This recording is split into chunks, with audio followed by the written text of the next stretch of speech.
losing out on money, and losing out on their business potential. Well, that is a myth.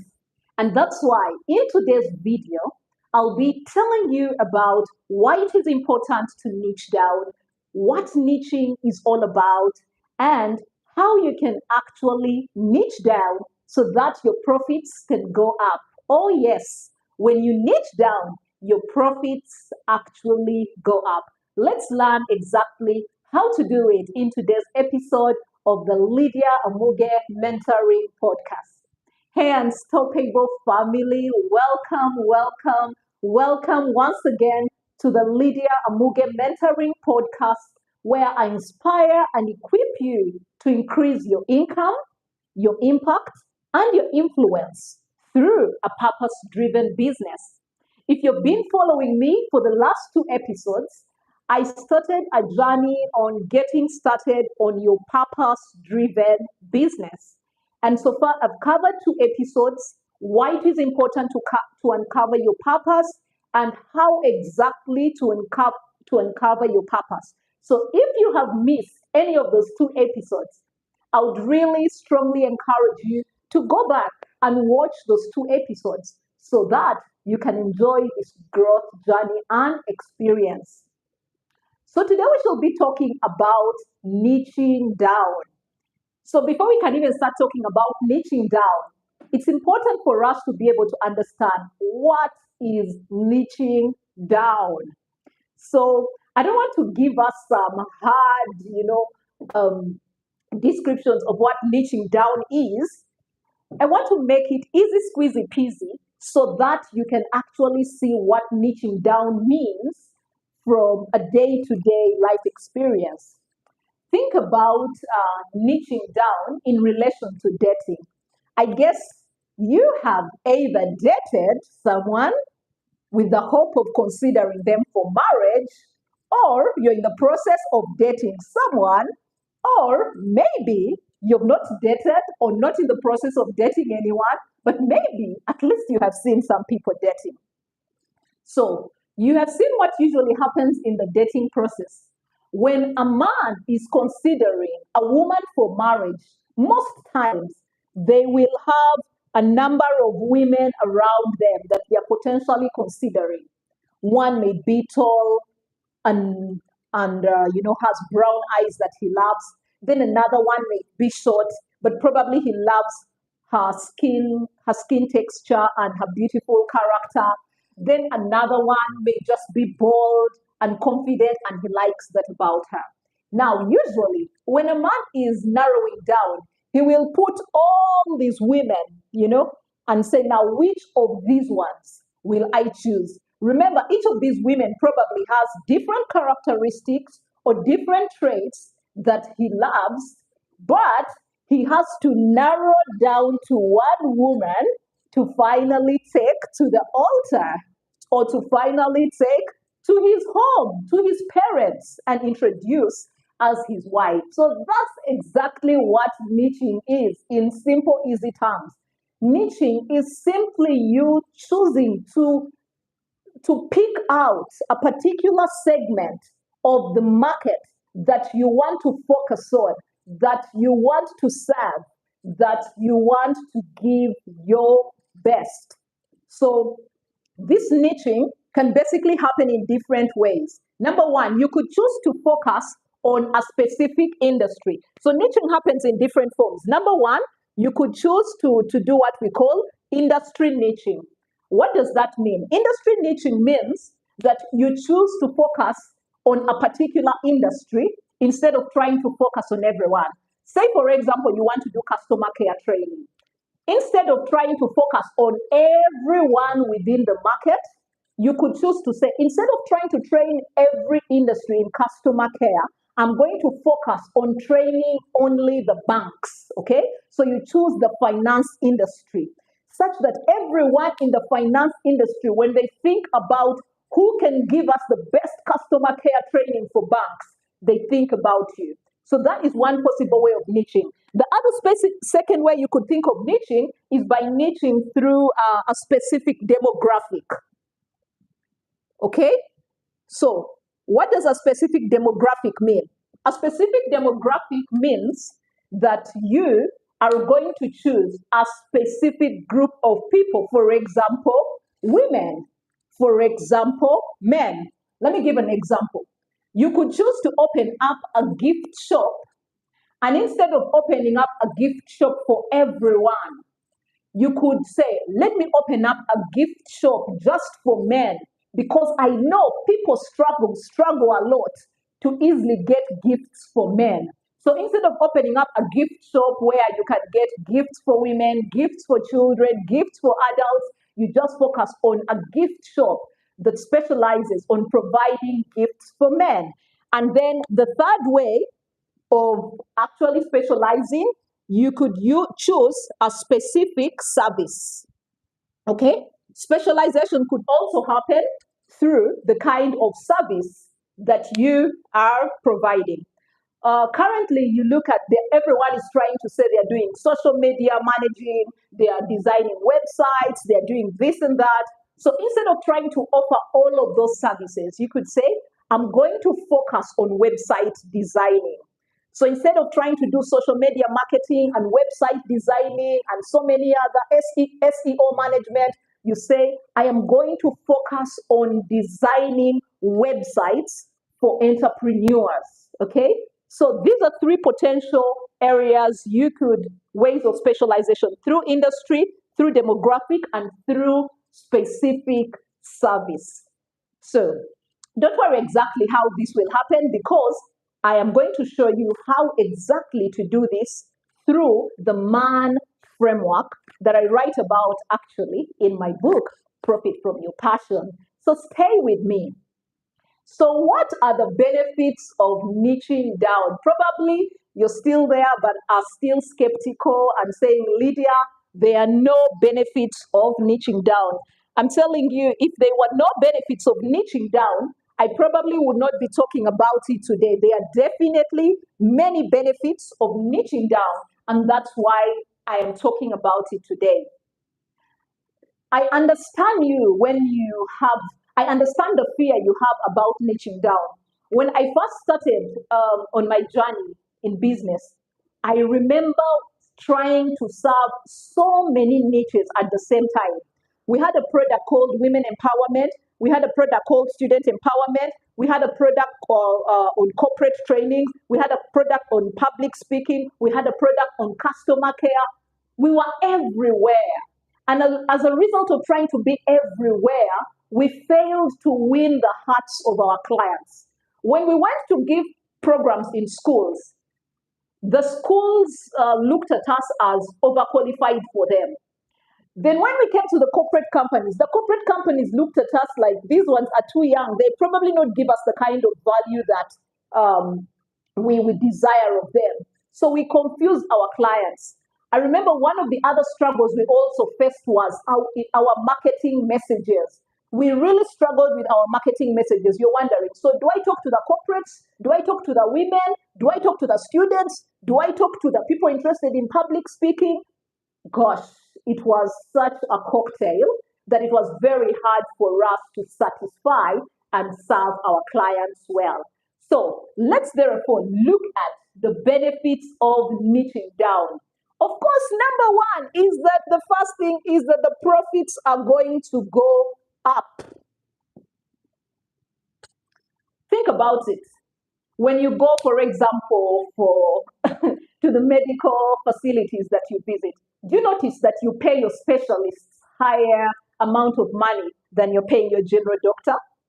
Yeah, you're paying him, you're paying her because they have specific knowledge, specific expertise in that area that you can't find anywhere else. So you're paying for that specificity. So, one of the first benefits is that you can actually charge higher. You can actually charge higher when you have niched down. Think about any people who are niched very, who have niched down.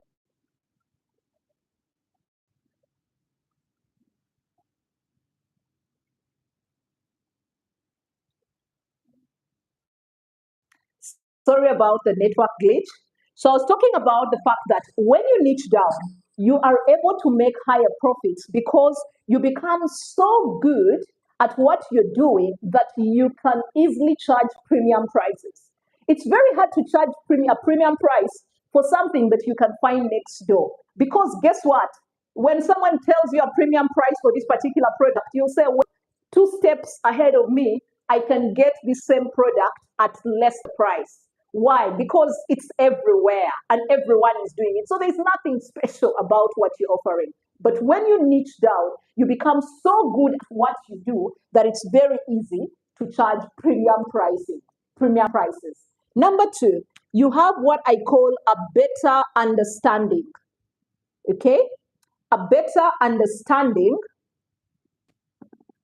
of your clients. You see, when you understand your clients better, you're able to meet their needs. Remember, the reason people give you money is because they expect value from you, not because they like you so much. Smell the coffee. Well, at the beginning, they'll do it because maybe they think they like you, maybe because they like you. But at the end of it, if they're always coming back to you, it's because they are expecting a certain level of value from you. So think about it. When you spend a lot of time around a particular group of people, you get to understand them. Say, for example, you choose to do fitness for women, not fitness for everyone, but just fitness for women. Not just fitness for women, maybe you even narrow it down further and say fitness for mothers. When you choose, for example, to offer a fitness program or a fitness product for mothers, you will understand mothers to the tiniest detail, such that when bringing products or services for them, you will customize them to fit their needs. When you better understand your clients, you'll be able to better serve them. And guess what? That will then lead us to the third benefit, which is increased referrals. Okay? Increased referrals. So when you understand these people, they'll be very happy about the product or service that you're offering them. Then guess what? They will also be inclined to tell many other people about you. They basically become your foot soldiers. And one of the fastest ways of growing a business at a low cost is to have referrals. Because guess what? The referral is basically, they are lending you their trust. By me telling someone else, oh, go to that gym, it's a great gym, they don't have to go through you to believe. If they believe me, they will believe everything else that comes from me. So they will come and partake of the service without you paying anything for marketing at all, at all. So definitely it will increase on referrals. And if referrals are increasing, profits are also going up. So the next benefit is that you will have a stronger reputation in the market. A stronger reputation in the market. There is a gentleman who I know who has specialized in making suits, gentlemen suits. And every time you see his work, it's amazing. He doesn't make anything else apart from gentlemen suits. And every suit that I have seen coming out from his, or from his shop is exquisite, really good. So he has created that strong reputation in the market to the extent that everyone knows about. So many men know about him, at least in our market here. Many men know about him. So he doesn't have to spend a lot of time thinking of marketing because he has grown a strong reputation as someone who can give you high quality, suits. And you may think that it's actually a suit that has come out from the factory, yet it's actually been tailor made. So it definitely helps establish a stronger reputation for you in the market. Number four, it's very easy for you to stand out. You know, there's never been a greater time to stand out than now. With COVID, came an increase in the number of businesses across the world, not just in Africa, but across the world, because people were looking for a way to survive. People were looking for a way to, to get themselves an income after some of them had lost their jobs after the the COVID situation across the world. So that means that it's currently very important for you to stand out, not just within your country, but across the globe. Think about it. I guess that you watch very many videos on social media. Do you notice that there are certain videos where you all of a sudden stop and there are others where you scroll without stopping? Those videos most likely where you stop is because they stand out. They are not the ordinary videos that you are watching. There's something about them that causes you to stand out. So when you niche down, it's easy for you to stand out from the crowd. It's easy for you to stand out from the crowd. Let me give you an example. You could choose, for example, to counsel. Let's say you're a counselor and you want to choose to have a counseling service for couples. There's one option. You could choose to say, I'm going to counsel all couples, or you could choose to specifically focus on divorced couples because lately the divorce rates are really going up, are really going up. And that is a niche that someone can actually focus on and make quite a bit of money because it's a growing problem, not just in Uganda, but I believe in many other parts of the world. So by choosing to focus just on counseling divorced couples, do you know that you can actually stand out? Because when everyone thinks about you, they'll say, oh, you're talking about so and so, the counselor for divorced couples? Yeah, because you will understand them differently than the ordinary counselor and therefore stand out in the market. The sixth advantage, like you can notice, there are too many reasons why you need to niche down. I don't know if you're not yet convinced by now. But anyway, the sixth reason is higher demand. Okay? Usually, when you niche down, there will be higher demand for your services, for your programs, for your products than when you are trying to be a jack of all trades. So, with this higher demand, therefore means that because there is higher demand, you actually have the opportunity of working with high quality clients because everyone is looking for you. Everyone wants to enjoy that good service, that good product that you have to put out into the market. So usually there is higher demand. I remember there is there is currently in Uganda one of the I would call them they sell fish. I think it's called yalero. They have decided to specialize instead of selling all kinds of foods, all kinds of meats. They're only specializing in fish. I'm a frequent client of that particular fish shop. And I can tell you that every time I go there, I will always find clients. Why? Because they now know, or we now know, that number one, I'm going to go and get fresh fish. It's not only fresh, it's cut for me, it's cleaned for me. So I know I am carrying from the fish shop to my kitchen saucepan. Why? So you find that everyone loves something that is made easier, and you can only do that when you niche down because you now start thinking about what are the problems of the clients. They already thought about it that a client would be happy to have fish that is already cleaned for them and they're doing it for us. So making it very easy for the clients to want to come back again and again. Since the time those guys opened, I ditched all the fish stalls that I used to buy fish from, and I always buy from them. I always go back, and every time I have gone back, I find them, dishing out fish to many other people. And then the next one is definitely there is less competition. Less competition. When you niche down, there is definitely less competition. there's less competition for you when you niche down, because people will know you for something and they will therefore come to you for that particular thing. You're not trying to compete with so many other people. And finally, for the benefits is improved marketing. Okay, number 8, I'll stop at this one. Improved marketing.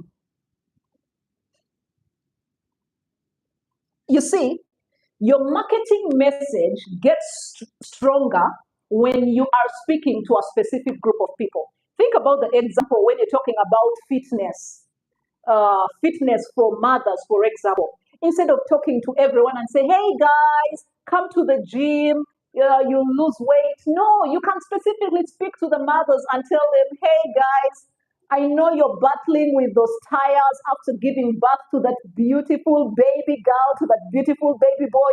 Come, let's take you back to the place where you looked fit and fabulous. Guess what?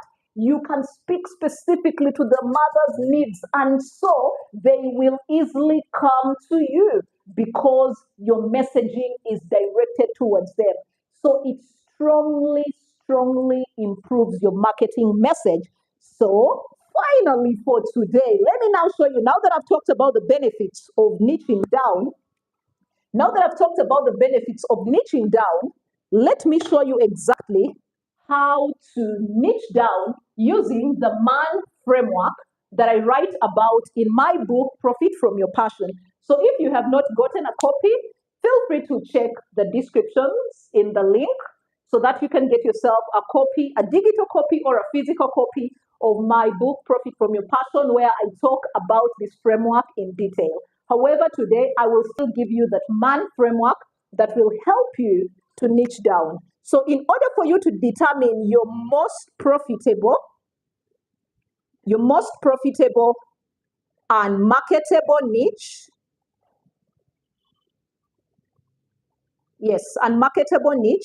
you use what I call the MAN framework. Okay? So this MAN framework basically means that you need to ask yourself a pertinent question. Is my client a man? Okay? So every time you want to choose a particular niche to focus on, you need to ask yourself, is this client a man? Meaning, do they have the money? Do they have the authority? Do they have the need? And then there are some other 2 things that you need to add to this. Will this niche be profitable? And do I have the passion? So the MAN framework means that you need to look at all of these. You need to be able to ask yourself, does this client have the money to pay me? You may be passionate about working with a particular group of people, but do they have the money to pay you? So I'm going to use one example to explain this framework today, but this framework can be used across industry, across product businesses, and across service businesses. Now, let's say, for example, you want to focus on selling clothes, okay? Clothes to women. Now, women is a very big group of people to focus on. Remember, there could be pregnant women, okay? There could be corporate women.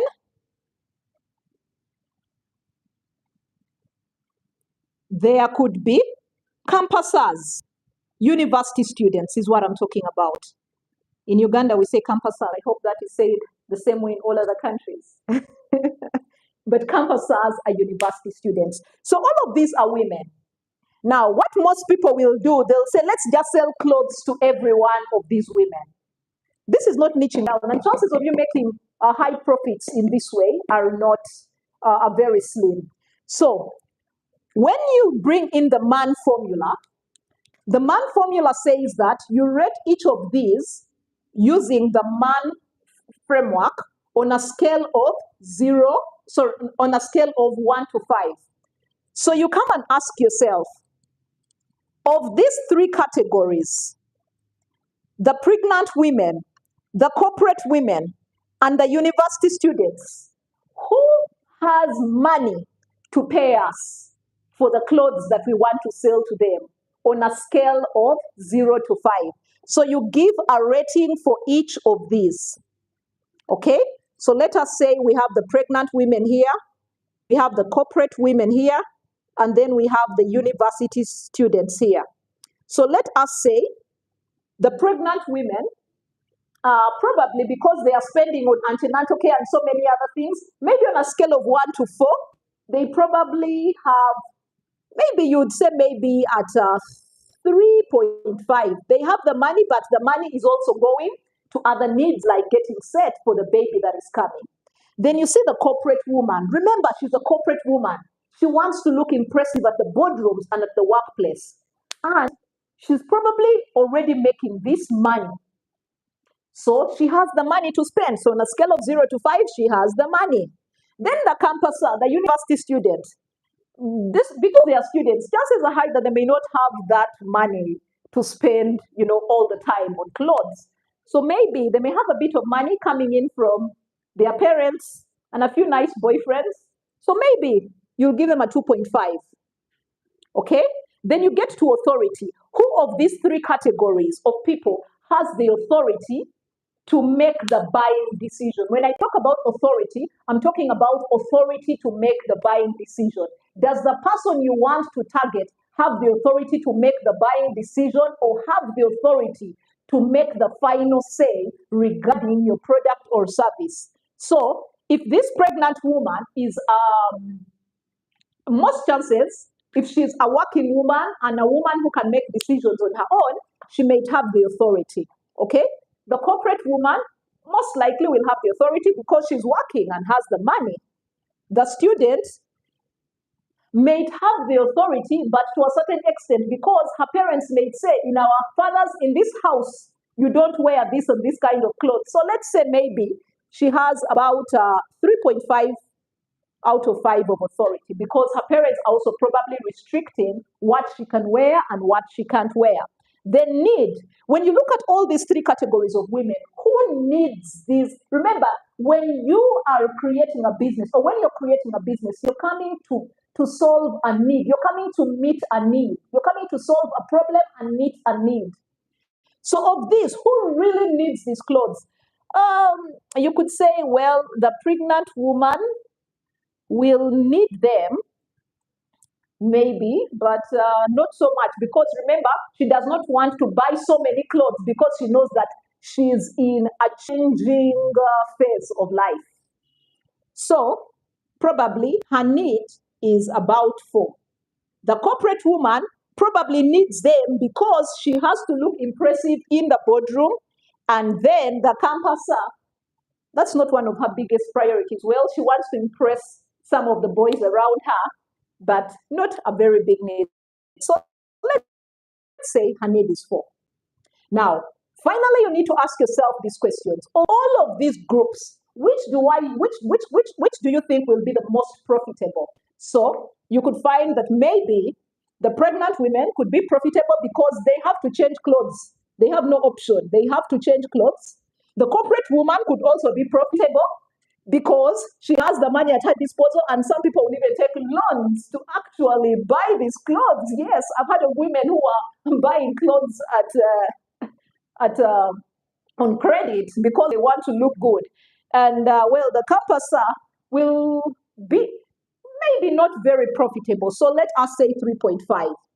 Then finally, you need to ask yourself, which of these groups of women would I be very happy to work with? It's not just enough for you to know whether they have the money, the authority, the need, and the fact that they'll be profitable. You also need to ask yourself, will I be happy working with this group of people? Business is a long journey.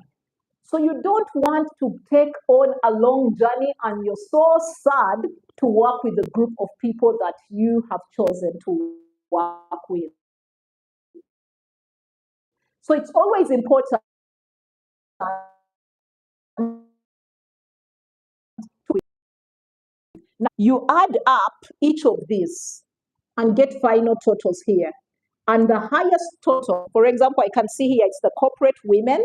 There's 5 plus 5 plus another 5, that's 5, 10, 15, 20, 24.5. Okay, so that's 24.5. You also add up this, that is 15, 18, 23.5. This is 23.5. Have I 23.5? And of course, you can see that the campuses have the lowest rating. So you decide on the niche by choosing the one that now has the highest score. In this case, the person who would be the best niche to focus on would be the corporate woman, because she has the money that you will need. She has the money to pay you. She has the authority to make the buying decision. She has the need for what you're selling. She is profitable. When you sell, you can make good profit margins from her. And then you are also passionate about working with her. So using this framework, you're able to decide on which niche to focus on. So just in case you're wondering, oh my God, Lydia, this is amazing. How do I get started? The way to get started is by actually going and doing this exercise for your business. This can't work by you simply watching me and saying, wow, that was a great idea. The man framework is good. The man framework is only as good as you get to apply it. So today I want to send you out to go on an assignment to actually this uh, do this exercise for yourself so that you can finally find out which niche market you are going to focus on so that your profits can go up and so that you can have a fulfilling business experience. Thank you so much for joining me for this episode of The Lamp. I've had a good time with you this evening. Don't forget to subscribe so that you don't miss our next episode next Tuesday. Oh, yes, we are here every Tuesday to help you grow your purpose driven business. See you next Tuesday and go and be unstoppable.